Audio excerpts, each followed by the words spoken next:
These are the 3 worst bets that you could make in college football. I'm going to go through them with you, and I'm going to explain each and every one to you because it's very important. All right, so let's go ahead. Let's get into it. Let's get to number 3. Number 3, it's going to be when you're betting totals. Make sure that you're staying away from numbers as in 51, 52, 56, 58, and 59. Now, the reason behind that is those are key numbers in college football. All right, for totals, those are key. So you need to understand, if you fall on one of those numbers and you're doing the over, the under, what you need to do is you need to be able to buy points. All right, you have to be able to buy points on and off those key numbers. So for example, 52, let's say you were taking the over in that game. Well, what you would do is you would surpass the number of 52 and 51 because those are key numbers. What you would do is you would go over 50 and a half. That'd be the best way that you could possibly give yourself the best opportunity of hitting that over. The reason why is because when it comes down to possessions, it's very key. The reason why is if you're taking the over, let's say you go over 50 and a half. Well, that's one less possession that needs to be scored. Now, if you're on the under and your total was 52, now if you took 52 and a half to the under, now they need to score a whole extra possession to be able to go surpass that number that you have under. All right, this is very crucial. Now, people don't realize this because they think buying points, there's no reason to do that. I'm just going to take the number the sportsbook gives me. Well, when you do that, you're putting yourself at a huge disadvantage because then you're taking their number, and a lot of times this happens where you get burned by half a point or a point. And the next thing you know, you lost the bet. But if you were to go to buy that alternate number, buy it down or buy it up, you would have won where everybody else lost. So it's very key to do that, especially in college football. Number 2, let's get to number 2. Number 2 is going to be pretty much the opposite of totals, which is betting the spreads.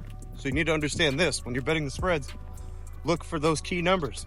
All right, key numbers are going to be 3, 6, 7, 10, 14, 13, 20, 21. All those are going to be key spread numbers. All right, so you need to take the same exact actions because the worst bet to do is just taking what the sportsbook gives you and betting over a key number.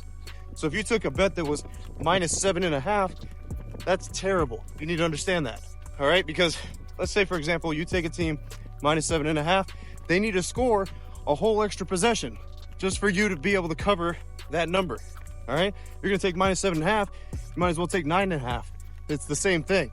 You need to understand that. So what you need to do to put yourself in the position to be able to be successful, you need to buy off and on those key numbers. So like I said, 7.5, if you're taking the favorite, well, you're buying it back.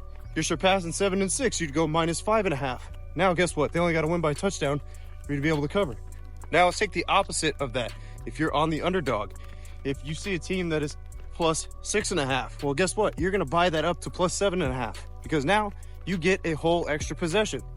You have to understand that when it comes to college football or the NFL, both, because really buying off and on those key numbers could be the difference between winning and losing.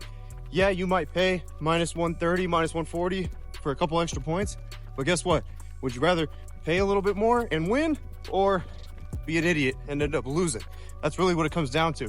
So make sure the worst bet you could possibly do for spreads is betting a 3, a 7, a 6, 9, 10, any of those. All right, 14. The spreads on those are terrible. Do not bet on key numbers. Make sure you're always betting off of key numbers. Number 1 is going to be something that I preach to you guys all the time. It's taking a bunch of spreads or totals and putting them together on a parlay. You're taking 4 or 5 legs at minus 110, and you might even be on key numbers and mashing those together. Guess what? You are going to take an L. All right? The sports books make all their money during NFL and college football season off of people that are betting parlays. So if you're going to put in parlays that are 3, 4, 5 teamers, you're just donating your money. You're not going to win over the course of the college football season or the NFL season. Guaranteed. So make sure you're staying away from putting in any of those sandwich minus 110 parlays. Because if you are, you're not going to make any money and you're just going to keep going in your pocket and depositing back into the sportsbook. Those 3, one more time. Number 3, totals. Stay away from 51, 52, 56, 58. Stay away from those. Buy off and on those. All right, that's the 3rd worst bet that you could do is bet a total on a key number. Number 2, betting a spread on a key number.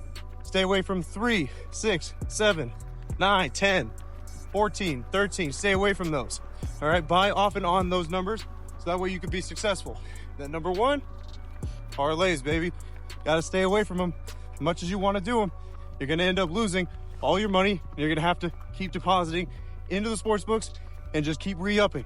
I know it happens every time, every week. That was just a little taste of what you could do to be successful when it comes to college football, the NFL. Now, if you guys want me to teach you this stuff one-on-one so that way you can actually win when it comes to sports betting, make sure you guys go click the link in the description.